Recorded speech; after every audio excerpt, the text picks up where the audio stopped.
Carita Purnawijaya, atau dalam bahasa Belanda, Purnawijajas Helevat of the Volledige Verlossing, adalah sebuah karya sastra dalam bahasa Sunda kuno. Cerita ini mengenai perjalanan tokoh utama, atau protagonis cerita, Purnawijaya ke neraka.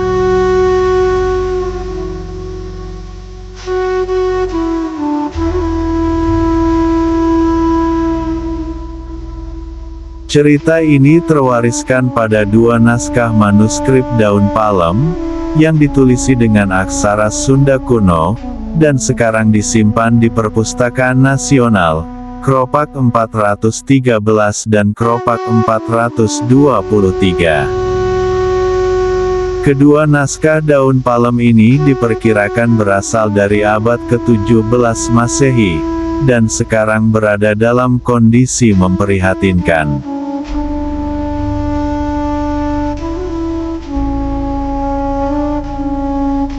Kropak 413 merupakan sebuah naskah kecil berukuran 14 x 2 cm, dan terdiri atas 39 lempir atau lembar. Naskah lontar ini kemungkinan besar dahulu kala merupakan sebuah jimat. Naskah ini lebih tua dan lebih baik kondisinya.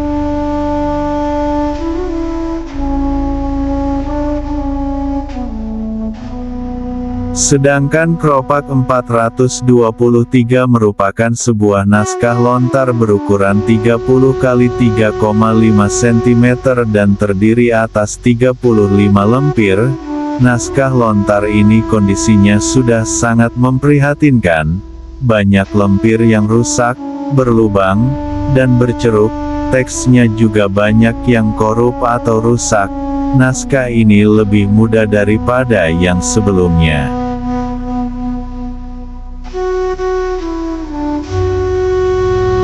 Kleait menyatakan bahwa naskah tertua, yaitu Kropak 413 ditulis oleh salah seorang siswa Kairaga. Tokoh ini adalah ketua kabuyutan atau pertapaan di mana naskah-naskah ini ditemukan. Kabuyutan Kairaga terletak di lereng Gunung Sri Manganti atau sekarang disebut dengan nama Gunung Cikuray. Gunung ini terletak di sebelah timur wilayah kebudayaan Sunda. Teks ini menceritakan tentang perjalanan Purnawijaya, sang protagonis, ke neraka. Purnawijaya dalam cerita ini diajari panjang lebar oleh sang dewa utama mengenai akibat dari perbuatan jahat.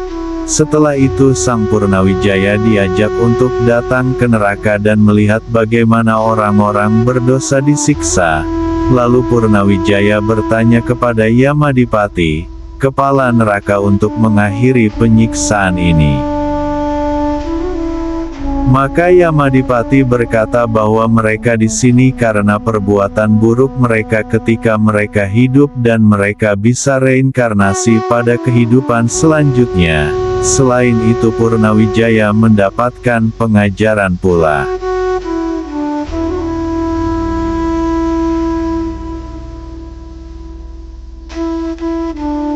Carita Purnawijaya ini merupakan sebuah gubahan teks Jawa kuno yang berjudulkan Kunjarakarna.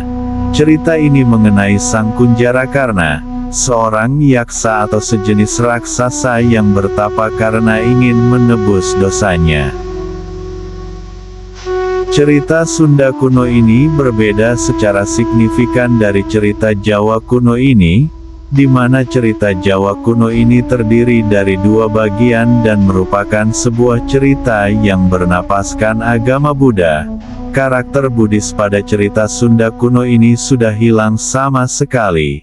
Lalu cerita Sunda ini hanya terdiri dari satu bagian saja.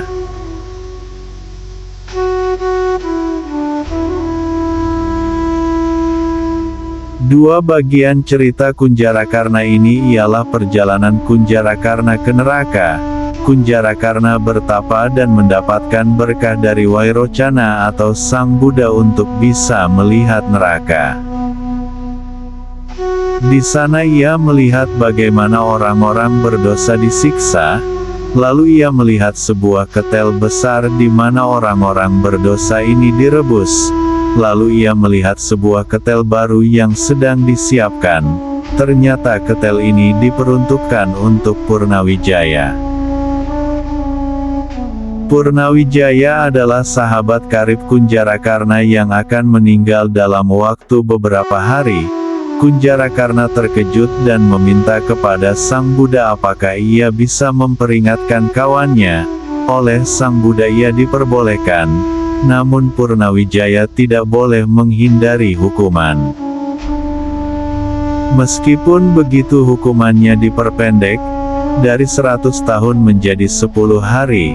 Setelah masa ini berlalu, Purnawijaya diperkenankan kembali ke bumi dan kembali ke istrinya, Kusuma Gandawati.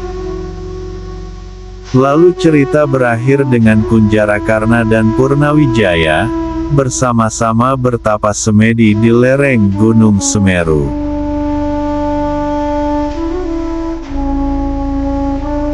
Teks Sunda kuno ini memiliki hubungan erat dengan teks Jawa kuno. Kunjarakarna bukanlah sebuah kebetulan, sebab naskah tertua Kunjarakarna yang memuat teks Jawa ini, dan yang sekarang disimpan di Perpustakaan Universitas Leiden sebagai naskah Leiden Or 2266, diperkirakan oleh para pakar berasal dari Jawa Barat.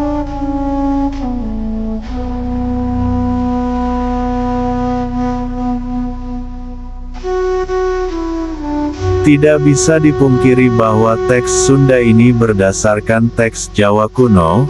Pada beberapa fragmen, teks Sunda ini sangat mirip dengan teks Jawa, bahkan pada tingkat kata-kata.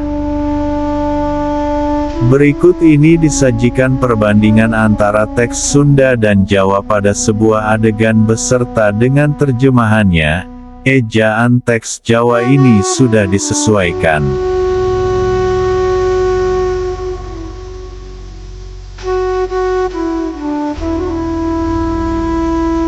Teks Sunda kuno. Manggihken bumi patala, sidona desama, murup muncar pakatonan, di pareman hante menang, dorana lewih sadepa. Jalana sadepa sisi, jalan kakurung ku lembur, lembur kakuning ku jalan, pantona kowari besi, di pendeutan ku tambaga, di lorongan ku salaka, kuncina henteng homas. Di kamrata kutahina, tahi lembu kanejaan di tatanggaan malela di tanjuran ku handong bang, katomas deung panejaan, waduri kembang jayanti, sekar siratu bancana, eker meje beranang siang, di hauran kembang ura. Dija kembang pupolodi, di dupaan ruruhuman, dadi wangi hasep dupa, merebuk aruhum jalan kawit i sorgaan.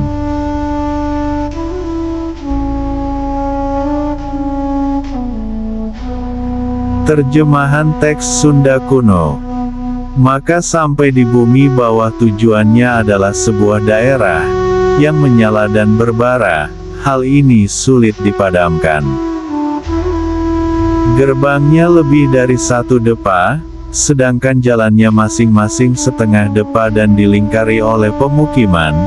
Pemukiman ini melingkari jalan, pintunya berpanel besi dan ditutup dengan tembaga serta memiliki laci perak dan kunci emas. Jalannya diratakan dengan tahi sapi muda dan diberi tangga baja, ditanami dengan andong merah, katomas dan panejaan, bunga waduri dan bunga jayanti, selain si Ratu Bancana yang sedang berkembang indah. Selain ditebari pula dengan bunga tabur sepanjang pohon nagasari yang dijadikan harum oleh bermacam-macam parfum, sehingga menjadi terciumlah harumnya asap dupa permulaan jalan ke surga.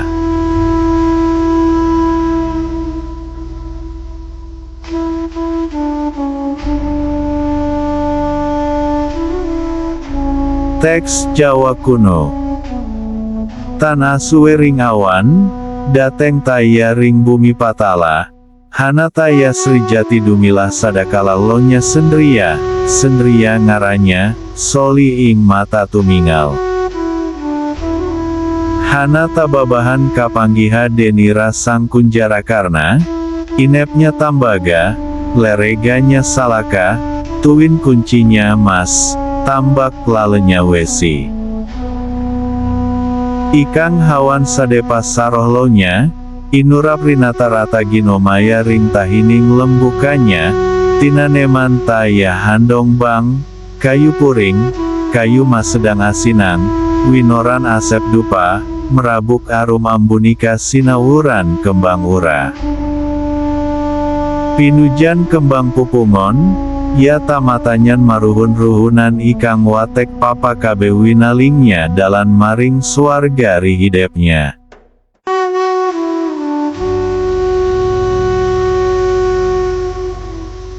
Terjemahan teks Jawa kuno.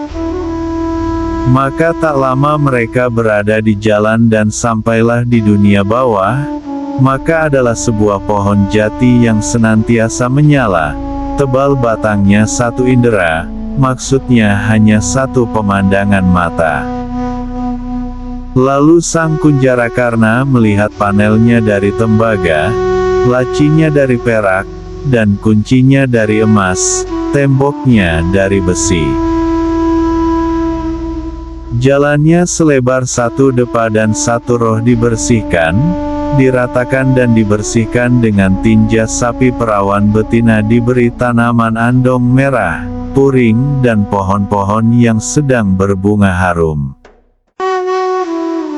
Berbaurlah dengan asap dupa, harum semerbuk dan ditebar dengan bungan sebaran. Bunga-bunga yang sedang berkembang diberikan sebagai kehormatan, itulah sebab para orang berdosa berbondong-bondong semua, salah pikiran mereka, dikira jalan menuju ke surga.